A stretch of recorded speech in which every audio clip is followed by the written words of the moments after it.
വന്നവർ വളരെ കഷ്ടപ്പെട്ടുകൊണ്ടിരിക്കുകയാണ് അവിടെ. ബോട്ടിന് പോകുന്ന ആളുകളെ വളരെ കഷ്ടപ്പെടുകയാണ്.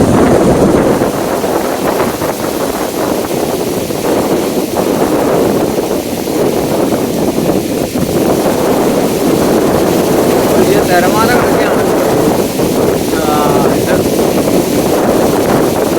തടാകത്തിൽ തിര കയറുന്നത്.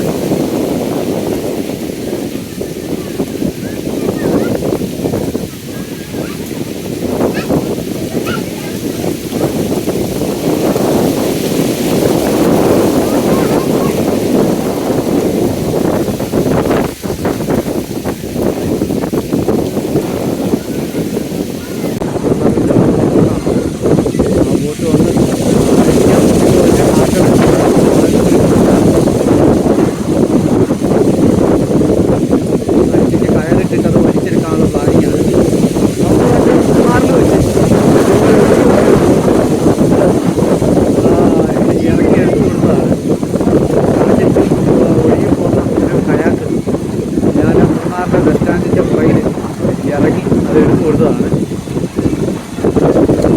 എന്നിട്ട് അവർ വഴിയിലൂടെ അത് എടുത്തുകൊണ്ട് പോവുകയാണ് ചെയ്തത്. കയാക്ക് ഇപ്പോഴത്തെ അവരവിടെ അടുപ്പിച്ച് ഒരു ഉയർത്തി വലിച്ചെടുക്കാനുള്ള പരിപാടി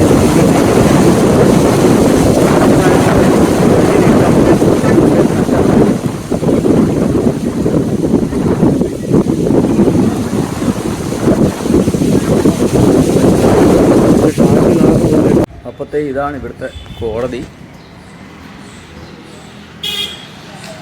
ഒരു ചെറിയ കോംപ്ലക്സ്, അതോടൊപ്പം തന്നെ വക്കീലന്മാർ എല്ലാം ഇരിക്കുന്ന ഒരു സ്ഥലമാണിത്. ഇന്നലെ വൈകിട്ട് ഞാൻ കിടന്നുറങ്ങിയത്. നമ്മുടെ സൗരഭ് ഝാ എന്നുള്ള ഒരു അഡ്വക്കറ്റ് ഉണ്ട്. അദ്ദേഹം എന്നെ കണ്ട് അദ്ദേഹം എന്നെ ഇവിടെ കിടന്നോളാനുള്ള അനുവാദം തന്ന്. അങ്ങനെ കുഞ്ഞിനെ സൈക്കിളും ഞാനിവിടെ വെച്ചിട്ട് ഞാൻ പോവുകയാണ്. ഇന്ന് ഞായറാഴ്ച ആയതുകൊണ്ട്, കോടതി അവധി ആയതുകൊണ്ട് നമുക്കൊരനുഗ്രഹം ഉണ്ടായി. അപ്പം ഞാൻ പതിയെ പാലസിലേക്ക് പോവുകയാണ്. കുഞ്ഞിനെ പാലസിൽ അലൗഡല്ല, അതുകൊണ്ടാണ് കുഞ്ഞിനെ ഇവിടെ വെച്ചിട്ട് പോകുന്നത്. അപ്പോൾ ശരി, നമ്മുടെ യാത്ര മുന്നോട്ട്. അപ്പോഴത്തെ നമ്മൾ പാലസിൻ്റെ ഉള്ളിലേക്കുള്ള വഴിയെ പോവുകയാണ്. ഇതുണ്ട്, ഇതാണ് ഇവിടുത്തെ മുഖപ്പിൻ്റെ ഒരു എല്ലാ കവാടങ്ങളും മുഖപ്പും എല്ലാം ഇതുപോലെയായിരിക്കും. ഇതാണ് കോടതി മന്ദിരം. ഇതിൻ്റെ ബാക്കിലാണ് ഞാൻ കിടക്കുന്നത്. ഇത് ആനകളെ കൊണ്ടുവന്ന് രാവിലെ നിർത്തുന്ന സ്ഥലമാണ്. അപ്പോൾ നമ്മൾ ഈ ഒരു വഴിയിലൂടെ പാലസിൻ്റെ ഭാഗത്തേക്ക് പോവുകയാണ്. ഈ വീഡിയോ ആദ്യമായി കാണുകയാണെങ്കിൽ ലൈക്ക് ചെയ്യാനും ഷെയർ ചെയ്യാനും സബ്സ്ക്രൈബ് ചെയ്യാനും മറക്കരുതേ.